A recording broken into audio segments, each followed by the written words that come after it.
Hello and welcome Universe Mode. This is ECW. You've been waiting for it. You've been clamoring for it all week. I knew you were. But don't worry, you don't have to fret anymore. The show of the week has arrived. ECW has rolled itself into town once more and it is prepared and always ready to put on the best show of the week. We have somehow ended up in Alaska. That part I don't really know how we did, but what I do know is tonight is going to be another incredible night of action. Great matches top to bottom as we always have, but what tops it off from the rest is that match right there. The main event, the rematch for the ECW Television Championship between Aleister Black and Tetsuya Naito. These two men are having their WrestleMania rematch here tonight after Aleister Black demanded such last week. What a main event that one's going to be between those two men. What a just absolute, I guess strike fest is the word I'm looking for. What a thrilling main event that one's going to be here tonight. One that could in many ways go to either side. When you think about the title that is on the line and the desperation that both men have within them to be champion. However, that is all to come, of course, later on tonight. We start things off right now with a cruiserweight matchup between the Brian Kendrick and the #1 contender for the Cruiserweight Championship in Zack Sabre Jr. If you didn't see ECW last week, well, to summarize the long story, basically, a while back, and by a while back I mean the draft, I said that if Drew McIntyre would be willing to compete for ECW in the Battle Royal and win, then he would, himself and the rest of the British Empire would get something that, you know, would get a reward essentially for it. They would get what they wanted, and what they wanted was enacted last week by Neville, who stated that he wanted Zack Sabre Jr. to get a shot at the Cruiserweight Championship. He wanted Drew McIntyre to get a shot at the ECW Television Championship. And he himself did not want a shot at the ECW Championship or the Tag Team Championship. He wanted Chris Jericho. All of these matches have been signed, sealed, and set for June the 3rd. At the ECW exclusive pay-per-view, which I can now reveal to be, for the first time, the introduction of the Living Dangerously pay-per-view, in what should be a very interesting night indeed, and one that I'm looking forward to. But, yeah, that's all to come at June the 3rd. Drew McIntyre will face the winner of Tetsuya Naito and Aleister Black here tonight for the ECW Television Championship. Zack Sabre Jr. will face Austin Aries, Chris Jericho and Neville will square off as well. That should be a very interesting affair there. That's 3 matches signed and we're still 4 weeks out. So we're doing pretty good so far, and we have more lined up for the ECW Tag Team titles later on tonight. More on that when that match comes around. Nevertheless, there is Zack Sabre Jr., the man set to get his rematch for the Cruiserweight Championship. If you remember what happened last time, just before WrestleMania, they squared off. Himself and Austin Aries did for that Cruiserweight Championship, and alright, just bit of a surprise there. I was not expecting to see both sides shake hands. Anyway, back to the point I was at. Yeah, they squared off Sabre Jr. and Aries, you know, two very different styles of cruiserweight wrestlers going at it with one another, and it ended in DQ after Zack Sabre Jr. struck Austin Aries with a chair, despite, for the most part, winning the matchup, and said that the British Empire does things on their own time when they want, not when anyone else wants them to. And now it seems they have that time that they were looking for. That, of course, as I said, being June the 3rd at the Living Dangerously pay-per-view. So that is, of course, to come on that date. Those 3 matches are set and sealed. Neville wants to take on Chris Jericho to prove he is the best leader of a group, the best leader on ECW. I think I would say that is either yours truly or Seth Rollins, to be fair, but each to their own.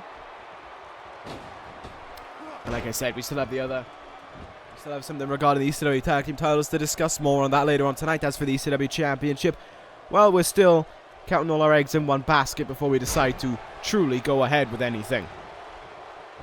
But we focus on this matchup here tonight between Zack Sabre Jr. and the Brian Kendrick. Kendrick making his ECW debut. His bodyguard by the side of him in Diesel came over from Monday Night Raw in the draft. Actually, I believe they were won by Drew McIntyre, which is they were won by Drew McIntyre, which makes it a very interesting situation that he's standing on the outside. Tiger suplex there by Zack Sabre Jr. after working on the arm for a second. And that bridge by Sabre Jr. was so... it was almost perfect. I hate to give respect to Zack Sabre Jr., but his in-ring work is absolutely outstanding. There really is no other word for it, in all fairness. Kendrick has been fighting. He had the better going in the early stages of the match, but he's in trouble here as Zack Sabre Jr. applies the guillotine choke here onto the Brian Kendrick. I don't think Kendrick knows where the ropes is to try and reach out for them, which is causing problems for him. Though Kendrick is able to slip himself out of the hold and get up to his feet. Zack Sabre Jr. looks a little bit surprised by that, and in some ways as well, disappointed. Look at the strength, though, of Sabre Jr. to go for that power bomb. But you know, if you give Zack Sabre Jr. a chance to work over a limb, he is going to go for it. We saw his very interesting new submission last week, where he grips onto the legs and the arm and puts them both in a lock at the same time. He calls that one, as it was discovered last week, thanks to Neville, he calls that one orienteering with Napalm Death. Not too sure why he names his finisher such an interesting and weird name, but that is the one he's gone with anyway. Nevertheless, he is working over the arm right now, the Brian Kendrick, as we can see. He's done a little bit of work on the leg as well, but he's looking to try and keep Kendrick down for good here. Both men don't wrestle your stereotypical style of cruiserweight action either. Sabre Jr., of course, is just a submission wrestler who just keeps himself at a very lean weight. Brian Kendrick, much more of a technical wrestler as well, a little bit mat-based, a little bit strikes. Can go to top rope though, but he tends to not. He likes to keep his opponents on the ground, though keeping Sabre Jr. on the ground is one of the worst things you can want to happen to you. Look at how this armbar is applied here. Look at how straight up in the air the Brian Kendrick's arm was pulled in comparison to the rest of his body. That is not somewhere where you want your arm bending. Crucifix though by the Brian Kendrick gives him room to work with, and Zack Sabre Jr. now a little bit staggered by it as he sits there for a second recovering. Kendrick hoped for something there but was denied it. Look at these two men going back and forth now with one another. Brian Kendrick going to look for a German suplex here to the larger Zack Sabre Jr. and he got it. So far there's been no involvements from Diesel or the #1 contender to the ECW Television Championship. Kendrick in the corner going to look for and hit the Kendrick. And now Drew McIntyre chooses to get involved yet again, distracting the referee and all. But Brian Kendrick went right in the way of that enziguri there. I don't even think he got caught with a leg. I think he got kneed right in the skull. But Kendrick recovered and has got up to his feet here. This one is still going on between these two men now. Sabre Jr. moves out of the way, looked to have something in mind there, but Brian Kendrick just too quick for him and countered it. Look who gets involved again. It's Drew McIntyre trying to let his fellow British Empire member have a chance to recover in this one, and indeed he did. Sabre Jr. got up to his feet, and from behind here, trapped the arm in and threw him way over his head. Sabre Jr. now has the arm locked in, and he'll go for the leg as well. Orienteering with Napalm Death is stitched in. And now there is nowhere for the Brian Kendrick to go. Half his ligaments are stuck. His limbs are trapped now in the hold of Zack Sabre Jr. And he had no choice but to tap out. Zack Sabre Jr. with another submission victory on his road to his rematch with Austin Aries. Cruiserweight champion best be prepared and ready for that rematch when it happens, because Sabre Jr., the more we are seeing him, the more he is raking in these constant victories and the more devastating his submission game has become. Last Chancery is a solid submission from Austin Aries, but I don't think it compares to some of the moves that Zack Sabre Jr. is capable of bringing out. Austin Aries may have to hope for a lot to retain that title at Living Dangerously, which kind of saddens me to say, because I think Aries is a really great Cruiserweight champion. I think he's a great champion. I think he's a great talent. But nevertheless, we'll see what will happen regarding that. Anyway, we are going to move on to our next contest.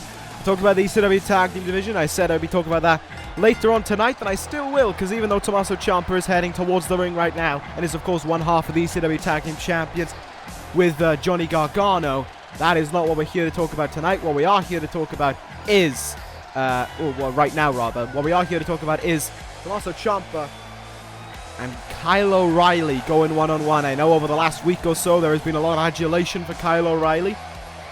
Beliefs that O'Reilly can beat Seth Rollins to become the ECW champion, no less. Yeah, I find those a little hard to believe, but Ciampa and O'Reilly will square off one-on-one here in what is going to be for sure very hard-hitting kicks, strikes, elbows, headbutts even, submissions. It's going to be a hard-hitting fest between these two men. You see Ciampa come up by himself. He put it simply, you know, he respects Johnny Gargano greatly. We know that they're tag team champions together, but he said he wanted to do this one by himself. He said he wanted to take on Kyle O'Reilly by himself. He didn't want Gargano in the corner.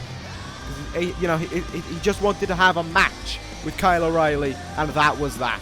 And that is a match, is what we are going to have right now between these two men. O'Reilly made his ECW debut 2 weeks ago now. Defeated, was it Chris Jericho?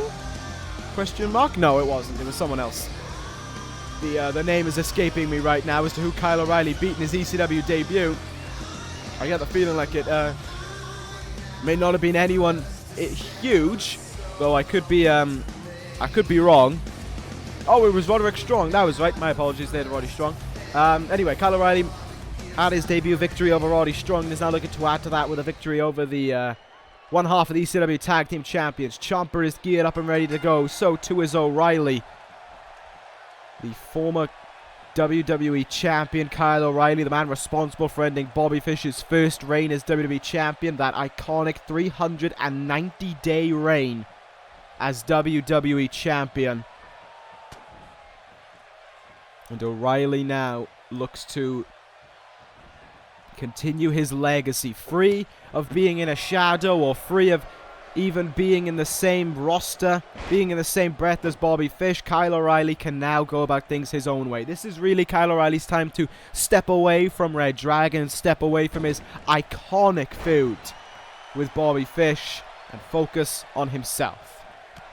This is what it all means to him now, is focusing about him and where he goes from here. And this is a great test to see where Kyle O'Reilly can fit in on ECW. Not only is it, of course, one half of the Tag Team Champions, but Tommaso Ciampa in his own right is a solid competitor in ring in singles action. He's a former Cruiserweight Champion in this universe. He was the runner-up in last year's King of the Ring to the eventual winner, Kenny Omega. So Ciampa has a lot going for him, make no mistake about it. So let's see what he'll do in this one. There is interesting move there by O'Reilly, by Ciampa, driving O'Reilly face first into the mat, downward spiral I believe it was, and just punches to the face that followed it. These two men may well have respect for each other, but they are going to hurt each other as well, because that's how you do things in the ring when you're around these two hard strikers. O'Reilly, of course, with his mixed martial arts background as well, certainly will assist him in this one. Big time DDT there, just drilling the head of Ciampa into the mat.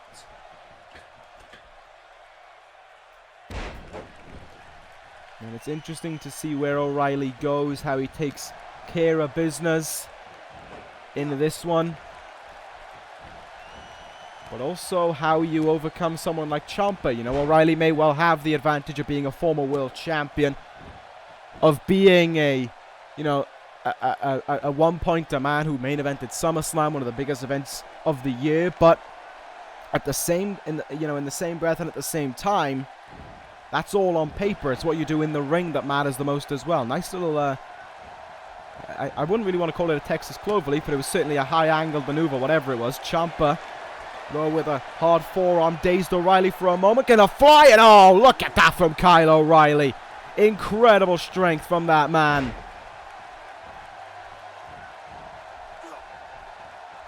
Kyle O'Reilly there with something just out of this world. But Tommaso Ciampa again, able to bring him down. to reality. A lot of back and forth going on so far in this matchup. You get the feeling like it's about to pick up. You get the feeling like the big portions of the match is about to slip in. It's all about when with these two. They can turn it up to that higher gear whenever they want to, but it's about when they want to as well. And this may be it for Kyle O'Reilly as he looks for the Regal Plex and connects with it. Didn't go for the cover though. Now he does. May have been a mistake there. May have taken too long, and indeed he did. Ciampa kicked out way too early, I think, for Kyle O'Reilly's liking. He wanted that to be earlier. And now O'Reilly's going to look for the Armageddon. O'Reilly going to look for the submission victory. Ciampa says hell no. Counters his way out of it. And all of a sudden the tides turn in the way of the Psycho Killer. Ciampa from the apron into the ring. What else has he got in store now? For Kyle O'Reilly, I think I know what it is. ProJaked Ciampa! That could be the move that Tommaso Ciampa uses to defeat Kyle O'Reilly and be victorious here on ECW. There's two. O'Reilly kicked out. You had that sense within you that O'Reilly was going to get the shoulder up. You knew after everything he's been through that even a move as devastating as ProJaked Ciampa is wouldn't put him away, and indeed it didn't. Oh, missing there with that double knee drop that Ciampa was looking for, and it has allowed Kyle O'Reilly back into this matchup now. O'Reilly up to his feet and just flung his body onto Ciampa there. Into the cover goes O'Reilly now, but it's a very early kick out by Ciampa. O'Reilly looking to try and keep him on the mat though, and oh, here we go now. This is where O'Reilly really comes into play. I was talking about those knees and the strikes just riling up in this matchup, and there were certainly some knees to the head, but Ciampa doesn't seem to care. He's right up to his feet. Swipes the legs away there from Kyle O'Reilly, and here goes Ciampa now. Ducks under the clothesline, off the ropes, flying lariat, takes down, and a big knee in the corner there takes down O'Reilly as well, but he's right back up to his feet. And O'Reilly looks to try and slow down this pace. Ciampa says absolutely no way that's happening. Punch in the gut, forearm in the face, counter by O'Reilly. Ah, spectacular. Look at this now by Kyle O'Reilly. This is where the match has been gearing up to. This is what we've been waiting for. Turns him round now into a suplex. What a combination by Kyle O'Reilly there of maneuvers. But even he knows it's not enough to try and put this away. This could be. O'Reilly wrenches, tightens his grip on the neck, and then cinches in that guillotine choke. That is locked in deep. O'Reilly has his body trapped around Ciampa's, webbed up to him.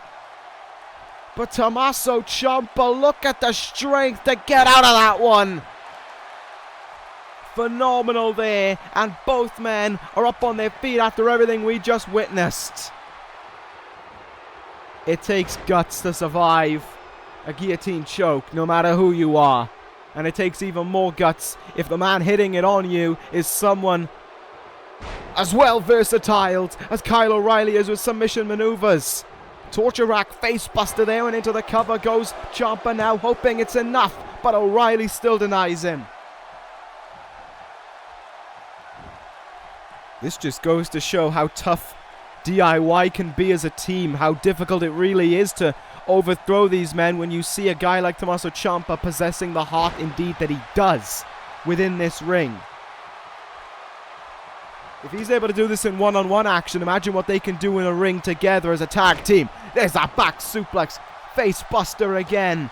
Tommaso Ciampa, you do sense it, is very close to victory. So too, though, could be Kyle O'Reilly.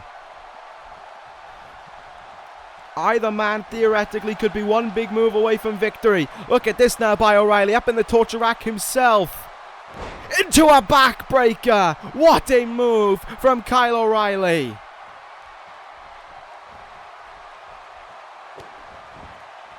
Simply spectacular there from Kyle O'Reilly. And now he feeds it in, traps the arm. Armageddon from O'Reilly is locked in. Ciampa's in the middle of the ring, has nowhere to go, and O'Reilly is tightening on that arm. Not holding it in position, tightening it, wrenching on it. If the longer Ciampa's in this, the more chance his arm has of separating from the bone, the more chance he has of breaking his arm and nearly ending his career. Ciampa trying to hang in there, but he couldn't no longer. Kyle O'Reilly wrenched on that as tight as he could without breaking the arm of his friend and forced him to tap out. What a match that one was by both men.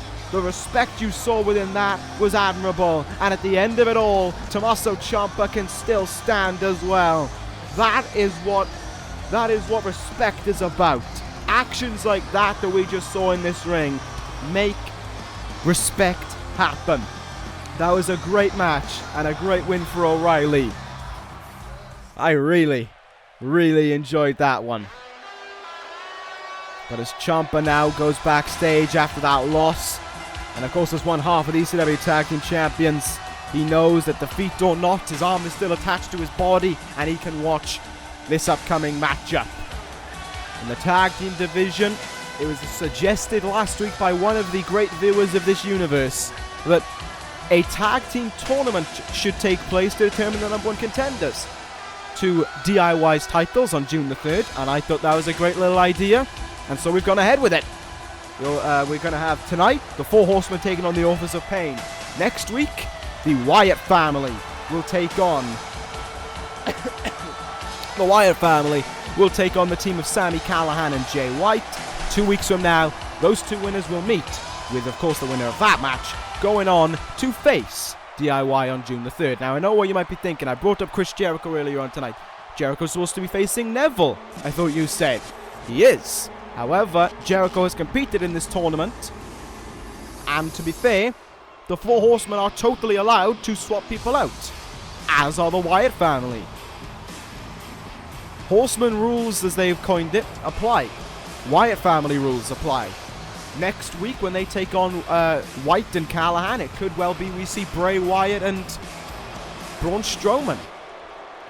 But then the week after, could well be the fact, should they win, of course, is the estimate I'm getting to, we could see Aleister Black and Braun Strowman, Bray Wyatt and Aleister Black, regardless of if Black wins or not, because on that night on June the 3rd, they can send in any one of those three they want, and the same applies to the Four Horsemen. They can send in, but aside from Chris Jericho, of course, they can send in Strong and Cruz, Strong and Swan, or Cruz and Swan, if they get that far. Chris Jericho, however, is allowed to compete in the tournament, but is not allowed to compete on June 3rd. He is already, of course, competing. So I know that might make it a little bit unfair to teams like AOP and Callahan and White, but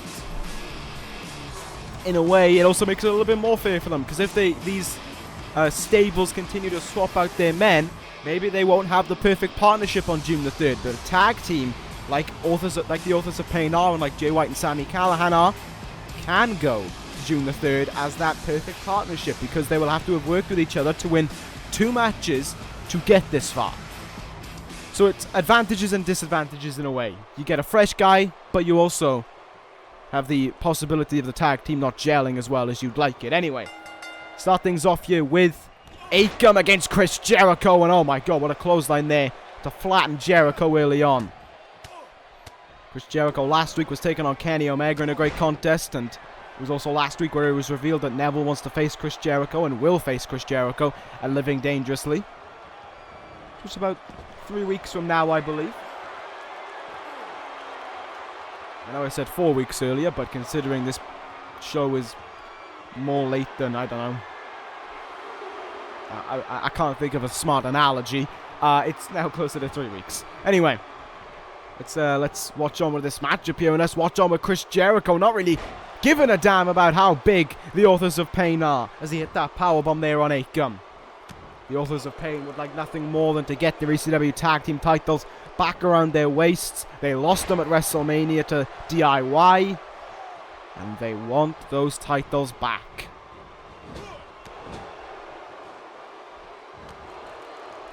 So let's see if they can get them back here tonight. or at least get somewhere to get them back here tonight. Jericho in a bit of trouble right now. He doesn't really want this match going on too long, and he doesn't want to look like he's in trouble in it either, because that'll give huge morale to the leader of the British Empire, of course being Neville. He's make or break that June the 3rd for the British Empire as well, which is a worrying thought process in its own right.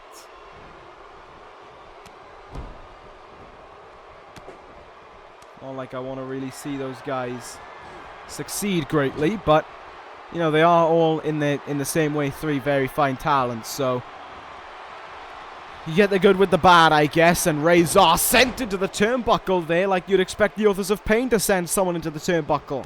Turnabout, I guess, being fair play, as Roddy Strong is not a legal man in this one. Interesting to see how the Authors of Pain wrestle in their first tag match since WrestleMania, their first match without those tag team titles. How do they cope, you know? I mean, how does Paul Ellering rile these guys up? I mean, actually, in some ways, it could be fairly easy to rile them up. Just think, title at the end of it all. Title back around their waist. The titles that they lost at WrestleMania, back around their waist. That is what they crave, as Razor flattened Roddy Strong in the turnbuckle there, and now throws him in there with all his weight. Roddy Strong is not in good company in this ring. No surprise that a tag was made after everything that Razor just did. And look at this now. Held up on that top turnbuckle, and the clubbering blows, the tree trunk-like arms of the Authors of Pain come raining down on the gut of Roddy Strong. And he is trying to bring himself up to his feet here to the best of his ability, but that may not have been the smartest idea as he's flung across the ring by Akam. You know, it may not only be it should not only be DIY watching this, but also Jay White and Sami Callihan, and of course also the Wyatt family. We've seen the Authors of Pain and the Wyatt family square off before, but you know, I'm certainly excited to see it happen again, I guess. Also, I'm kind of excited to see who the Wyatt family bring into the situation, bring into the matchup next week. What if Aleister Black wins here tonight? Do they just go with Wyatt and Strowman? Do they just go with the usual suspects? Or do they go differently? Will they go with Black even if he wins? If Black loses, will they definitely put him in the matchup? It's really interesting to see who and what they'll go with. Time will tell, of course. Next week will tell, and of course by next week we'll also know who they're facing. We'll also probably know that in a few minutes as well, as Chris Jericho shares the ring right now with Razor, I believe. Out on the apron, but decided against taking flight, probably for the best. Oh no, my apologies, that's Akam. Clothesline there by Akam. Chris Jericho got absolutely mauled by that one, but Y2J has been fighting back pretty damn strong in this matchup, causing problems whenever possible for the Authors of Pain. Although from behind, Akam just looked like he deadlifted him.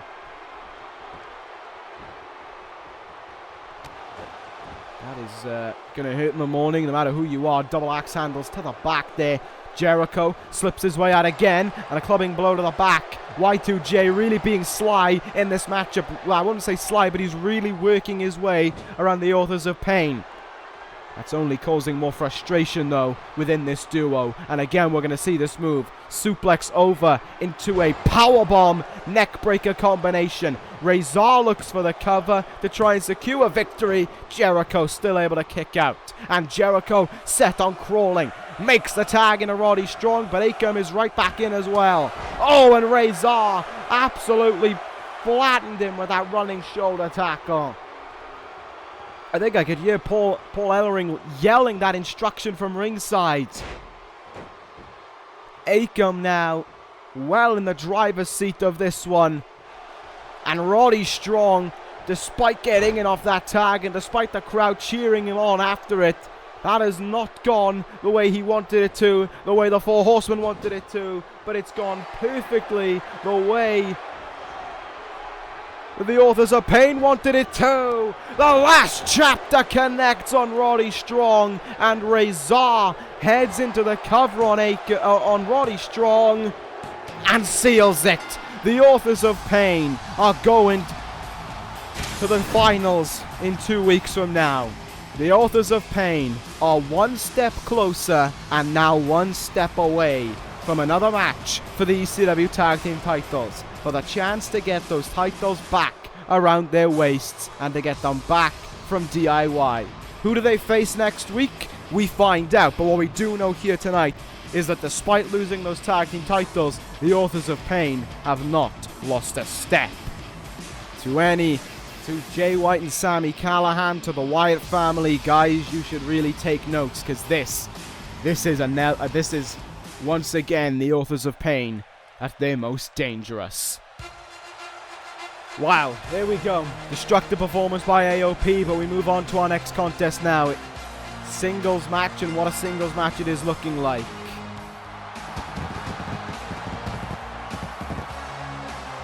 Kurt Angle and Kenny Omega one-on-one with each other. That one is going to be something else.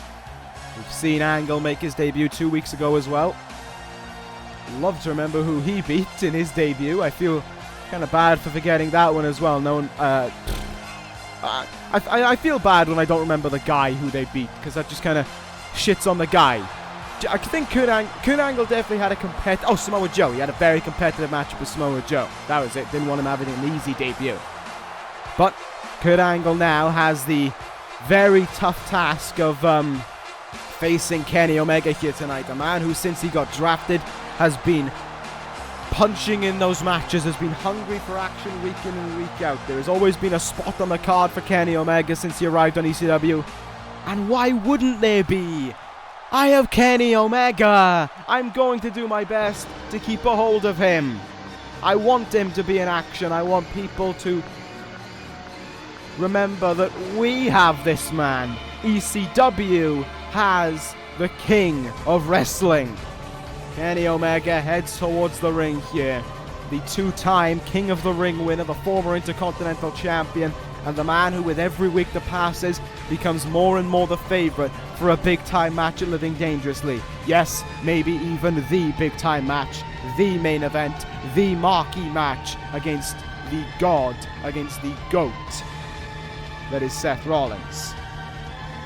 But I'm not sealed on that, and neither is Seth Rollins.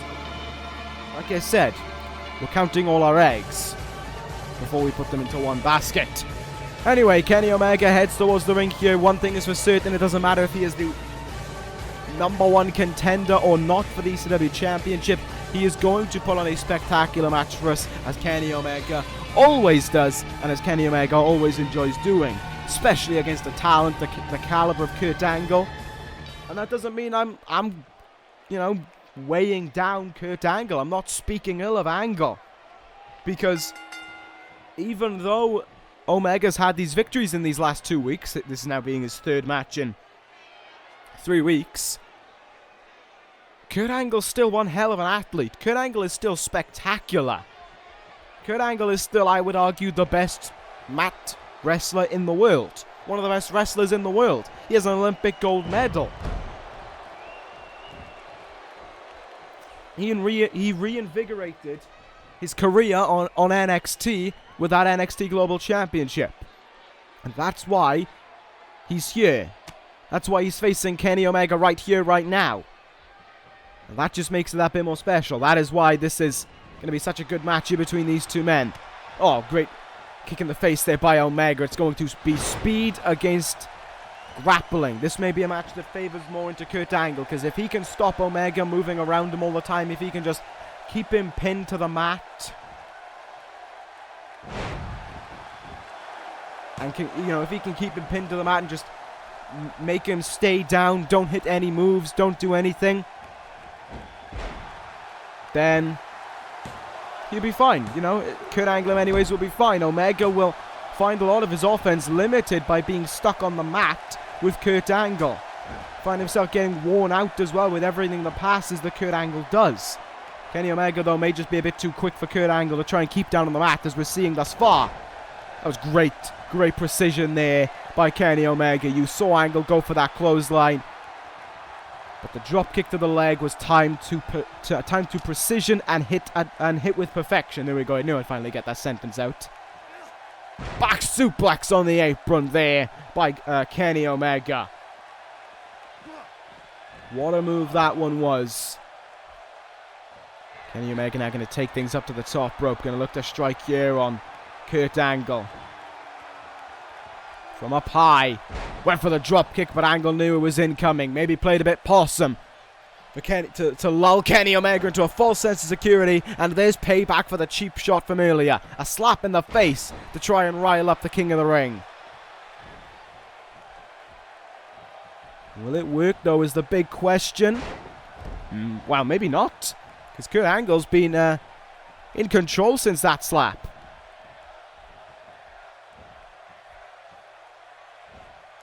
Omega pushes him, pushed back off the ropes there by Kurt Angle.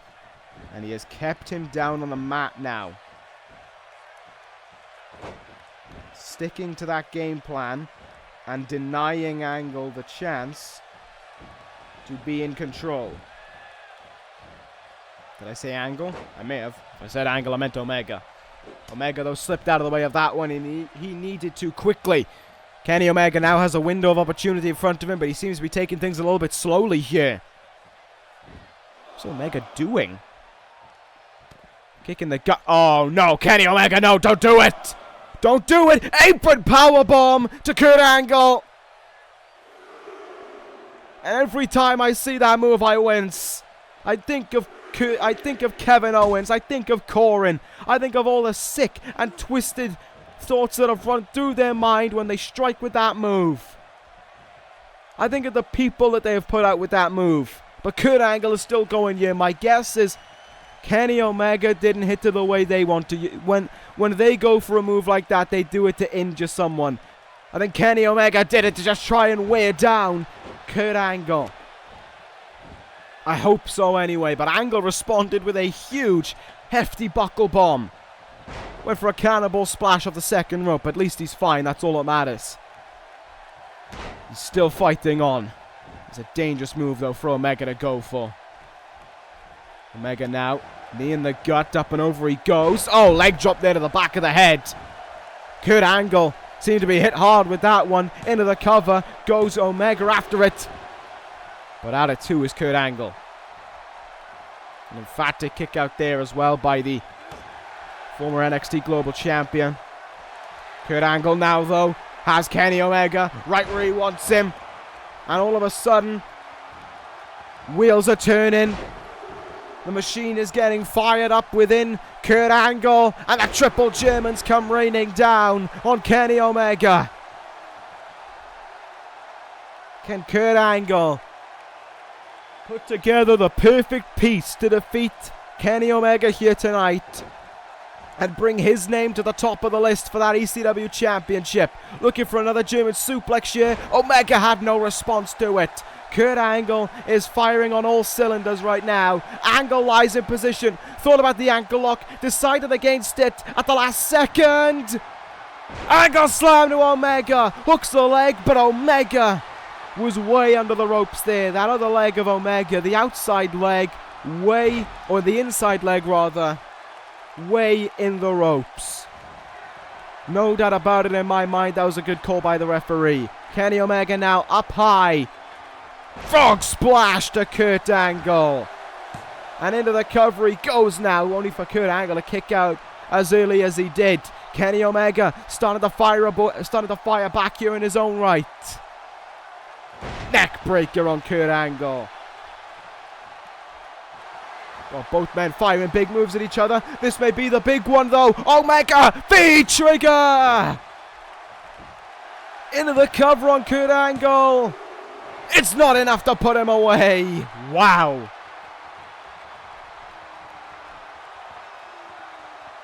Good kick out there.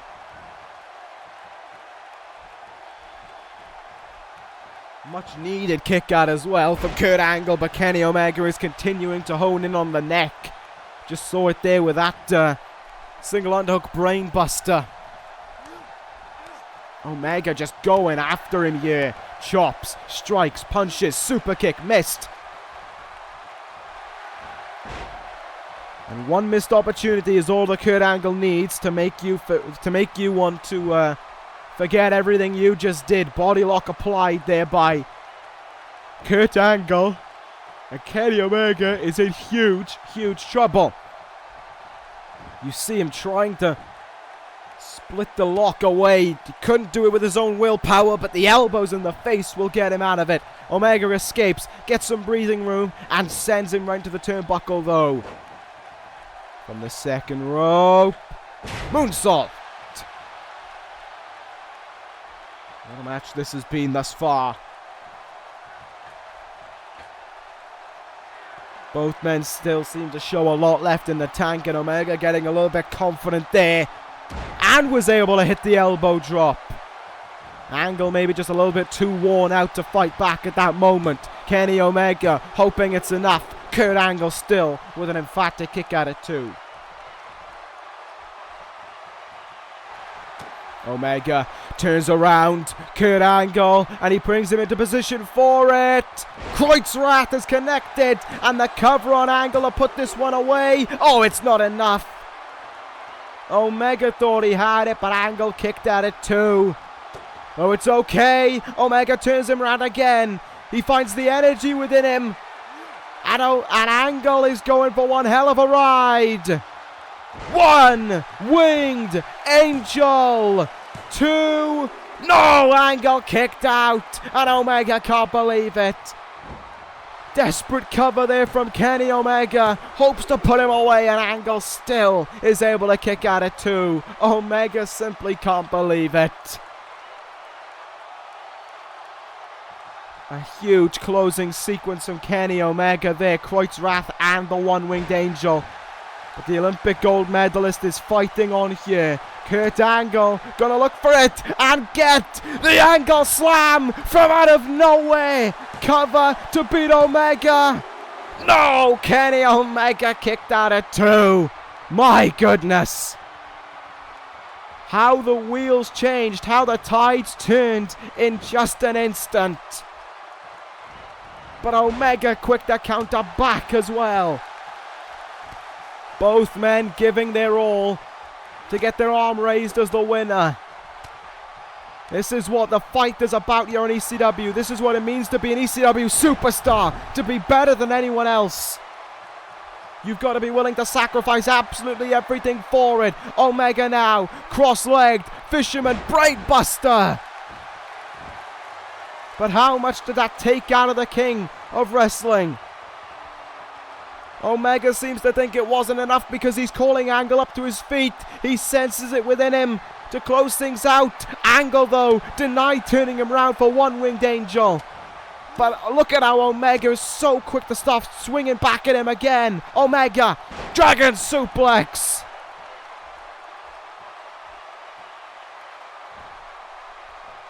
He brings Angle up to his feet, turns him right around, and locks him in position for it. Angle may have no response. One-winged angel. 1, 2. Kenny Omega has defeated Kurt Angle in another instant classic here on ECW. What a win for the cleaner. It was tough to overcome Kurt Angle, but indeed he did it. Kenny Omega is your What the hell? Not even 10 seconds to celebrate his victory, and Kenny Omega has the ECW champion heading towards the ring. Seth freaking Rollins is here on ECW. This is as much of a surprise to me as it is to everyone else. Rollins, I thought he told me he didn't plan on being here tonight. But Rollins stands right in front of Kenny Omega, and Omega will open up the speakings. To what does he owe the honor? Is he out there to respect Kenny Omega? Is he out there to work together? Or has he got his eyes on the man who seems next in line for that ECW Championship? Kenny Omega wanting to get under the skin of Seth Rollins from the off, but let's be honest, that's not going to work on Seth Rollins. We've seen that tried on him before and failed. He wants to see what the hype to Kenny Omega is all about. He sees people talking about how he can beat Seth Rollins. Seth Rollins doesn't believe that. He just wants to see what it is all about. Kenny Omega, having just recovered from a victory, barely a minute ago at this point, talking about how he has beaten 3 men over the last 3 weeks. Meanwhile, Seth Rollins has done nothing. Omega knows why he is here, to beat Rollins and to become ECW champion. Seth Rollins quick to remind him that he knows why he's here. It's because of Seth Rollins. Seth Rollins won the draft pick that enabled Kenny Omega to come to ECW. If it wasn't for Seth Rollins, Kenny Omega wouldn't be here. Instead of threatening Seth Rollins, Kenny Omega should be thanking Seth Rollins, and that I agree with. But Omega, stubborn in his own right, will disagree with it. He has won King of the Ring twice. No one else has. No one else has been deserving of a shot like Kenny Omega. So instead of threatening, instead of thanking, how about he challenges him? And Kenny Omega just did that. June the 3rd, Living Dangerously, Kenny Omega challenges Seth Rollins for the ECW champion. And on that night, not only will he be champion, but he'll be wishing Seth Rollins goodbye and good night. Seth Rollins as comfortable as ever, as in the zone as he always is. Omega won't get under his skin, but he accepts. We are on for June the 3rd. We are on at Living Dangerously. Kenny Omega will learn what it means to redesign, rebuild and reclaim. And we have just had Match of the Year for 2018 sealed. Mark it down on the calendars. June the 3rd, 2018. Seth Rollins, Kenny Omega, the ECW Championship on the line. And you wonder why we're the A show.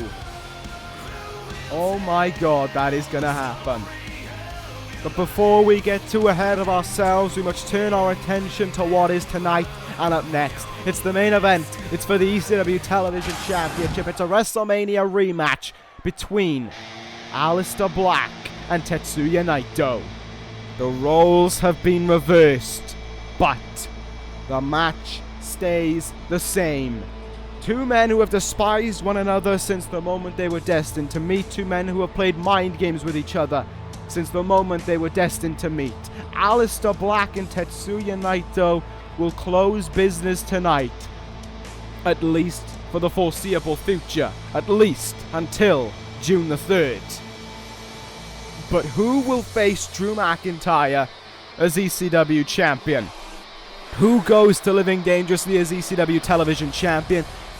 That is almost in the back of these guys' minds right now. What is in the forefront, and what is pretty much in their mind in general, is wanting to beat the other. These two men want nothing more than to be victorious and to be television champion. But it means even more if they can do it over the other.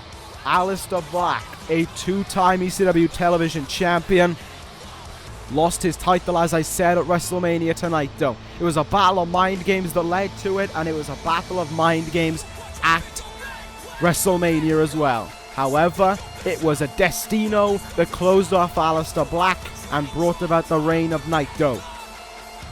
And what may be shocking, if I remember correctly, at WrestleMania, is it was only one Destino that finished it. Aleister Black, that had to set the most in his mind before this rematch. But it was only one Destino that finished him at WrestleMania. He won't want to let that happen here tonight. He won't want to let one Destino put him away. In fact, he won't even want to be put away in this matchup. Aleister Black came out last week in the middle of the main event between Minoru Suzuki and Tetsuya Naito. The Wyatt family graphic came on, and when the lights came back, Aleister Black was sitting in the place where Minoru Suzuki was lying after being hit with Destino. He struck him with Black Mask. Black Mask floored him and ended off the show by saying he challenged him to the ECW Television Championship here tonight. And Naito, make no mistake about it, is never saying no to a challenge. We are on for this main event. Naito heads towards the ring for the first and potentially only title defense. How will the man known and the man synonymous with being tranquilo head into this one? How will he be victorious? And how can he seal off a duo of victories against Aleister Black? A clean sweep, if you will. That will be found out in just a moment. These two men have history going back to before their one-on-one confrontation. We're back when Aleister Black was in his first reign as ECW Television Champion, but that is almost past us all now.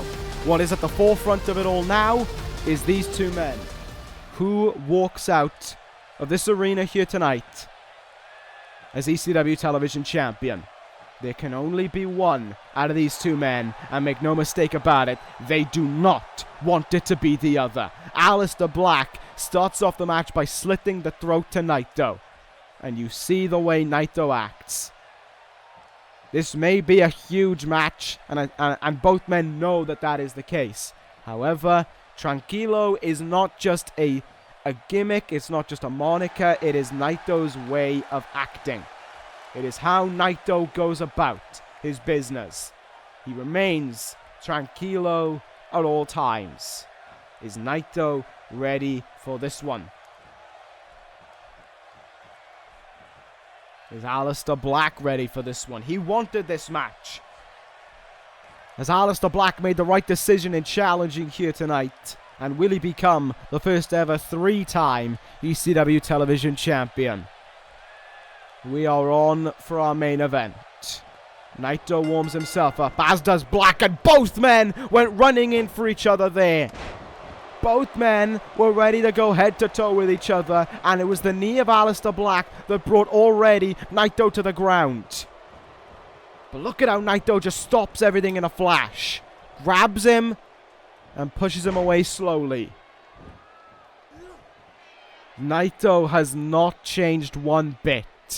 He knows in some ways he can dictate this matchup because Aleister Black is almost blinded.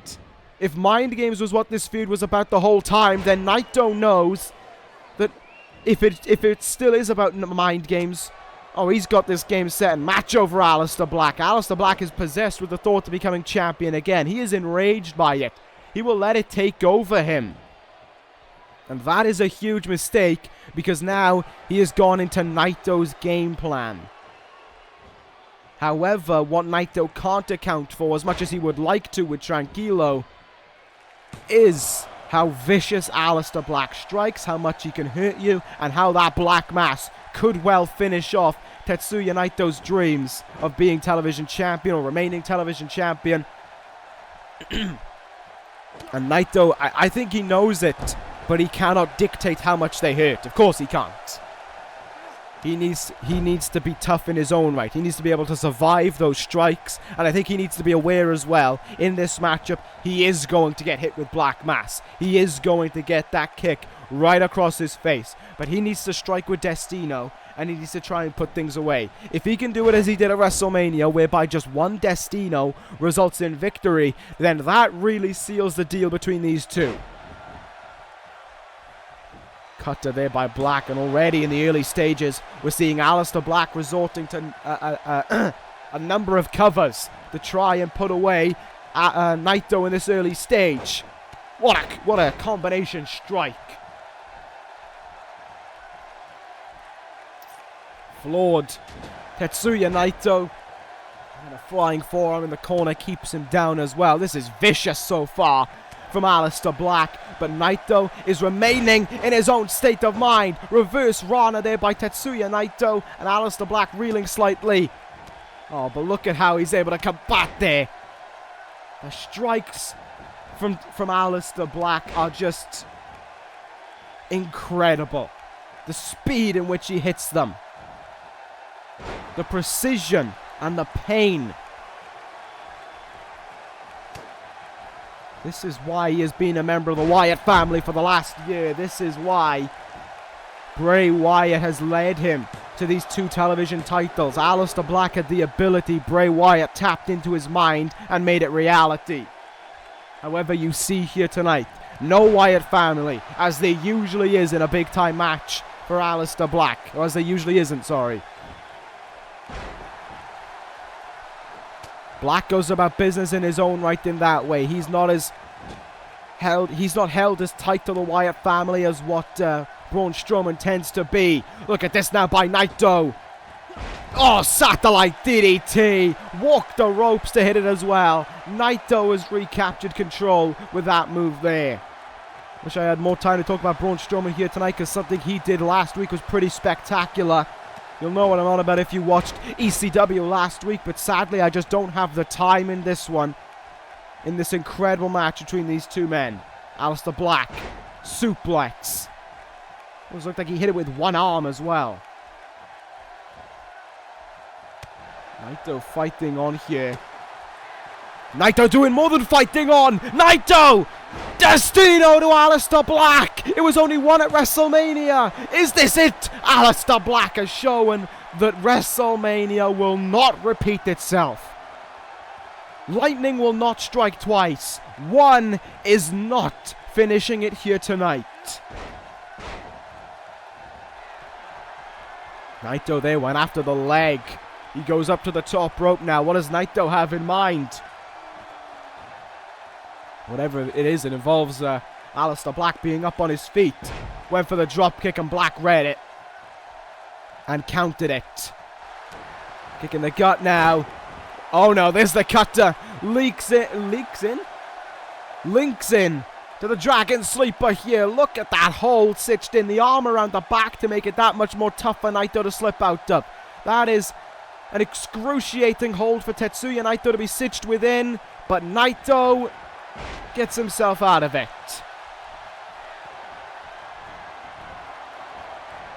Naito off the ropes there, and shoulder tackle sends Aleister Black to the outside, gives them both a little bit of time to work with, gives them both time to breathe. But Naito is the one who remains on the attack on the outside now. This is actually an area where it could fare to either man. Naito's tranquilo attitude may well involve using the instruments on the outside, but Aleister Black and his innovative and unreadable offense may also help him on the outside here. Naito, though, brings Aleister Black right into the barricade. More than happy to use up all of the count if needs be. These two men are. Count up to 7 there, and it's Black who brings them back into the ring. Pretty interesting that was the case. Oh, Black Mass! Aleister Black struck from out of blue into the cover for the title. Naito kicked out. Wow. That is how Aleister Black has it planned to be victorious, maybe. Just element of surprise to Naito there. I think when Naito least expected it, it struck. And now Aleister Black is all fired up. All cylinders going in the two-time television champion. The kicks are raining in now to Tetsuya Naito.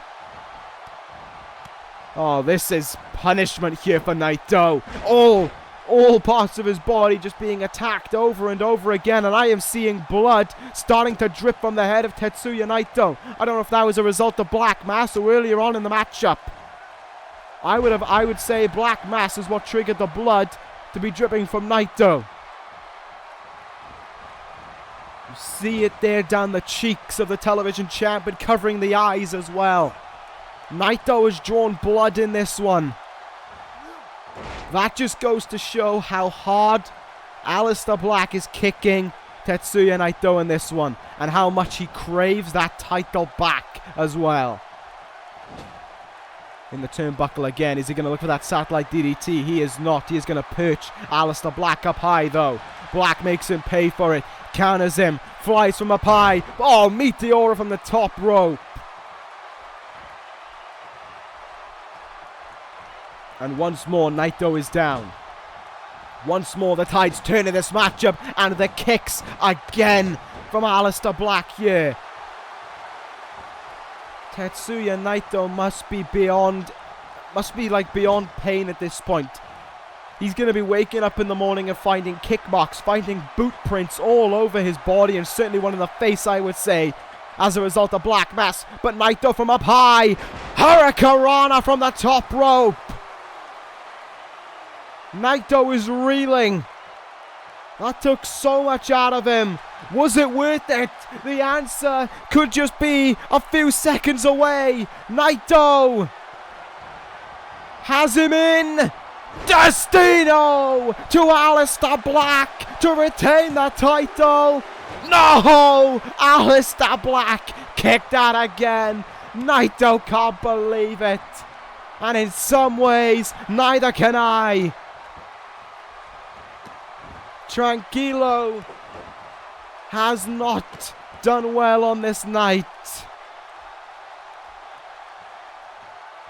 Aleister Black's mind games have fooled us all. Naito thought he was in control. I thought Naito was in control, but clearly he isn't. Backbreaker by Black now.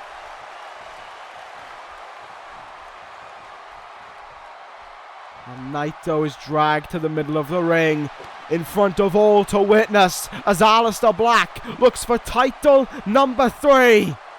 Aleister Black. Black Mass to a defenseless Naito. He pulled him up to his feet with his own boot and then kicked his head off. I think this is it. 1, 2. Naito kicks out.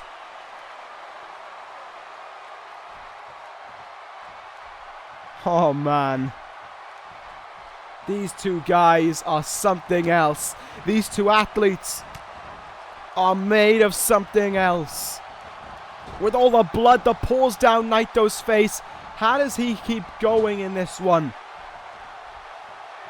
How does Aleister Black keep going after the 2 Destinos he's taken? How do both men keep on striving?